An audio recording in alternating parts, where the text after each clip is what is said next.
The Verkhovna Rada may be empty now, but not for long. This Sunday, Ukrainians will cast their vote at the snap parliamentary elections. Among those who are in the running to become MPs will be veterans, who defended Ukraine in Russia's war in Donbas, both as part of volunteer battalions and as army regulars. Today we'll meet some of them.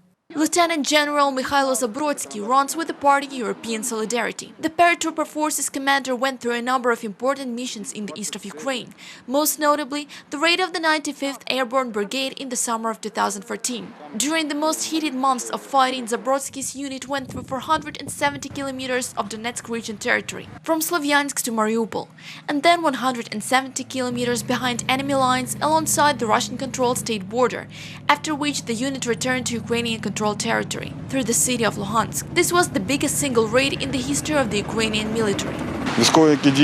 A soldier on a mission behind enemy lines can feel when there is a support and conditions are right for performing the task at hand. Mikhailo Zabrodsky admits, ending a nearly 30-year-long military career was not an easy decision. His mission in the legislature is further Ukraine's integration in the European Union and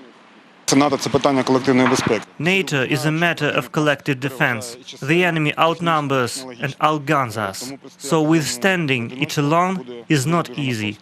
NATO provides access to the European system of sharing information, first and foremost, intelligence. When the war began, Alexei Petrov left office work to be in the trenches. Now he is Zabrodsky's fellow party member. I was CEO of a company, a cozy office, a comfy chair, good salary. Petrov's unit was involved in the infamous battles for the Donetsk airport, Debaltseve and Shirokine.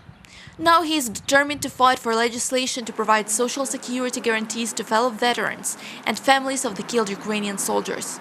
His other initiatives involve protection of animal rights. I have a cat at home who accompanied me at war for 6 months. He helped me stay sane under enemy shelling. So I owe it to my cat. I want to toughen the fines for poaching, to outlaw dolphinariums, to ban the use of animals in circuses. Andriy Sharaskhin runs for the parliament with the party named Golos, which is Ukrainian for voice. 5 years ago, he chose to take a break from his successful acting career and went to war as a volunteer.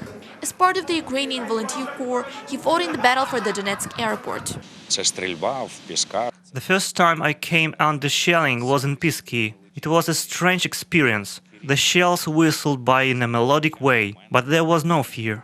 The former actor and director aims, among other things, to make the Ministry of Defense more transparent by declassifying information on the defense procurement.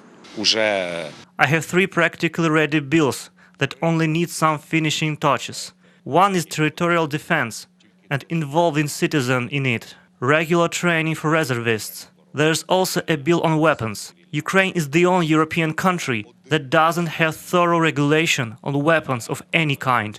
There is no law. There is no order. Also, there is a bill on private security and investigative activities. Anatoly Fatiev was nominated by the Svoboda party to run at a single-member constituency in one of Kyiv suburbs. The construction engineer went to war and ended up in command of a unit within the 93rd Brigade. He spent 2.5 months on the front line before getting wounded in an IED explosion. It was in Marinka. I was conducting a mine check, and it was surprise mine, undetectable for our equipment. Anatoly Fatiev lost both his feet. On his long road to recovery, he realized that staying alive gives him a chance to help others like him.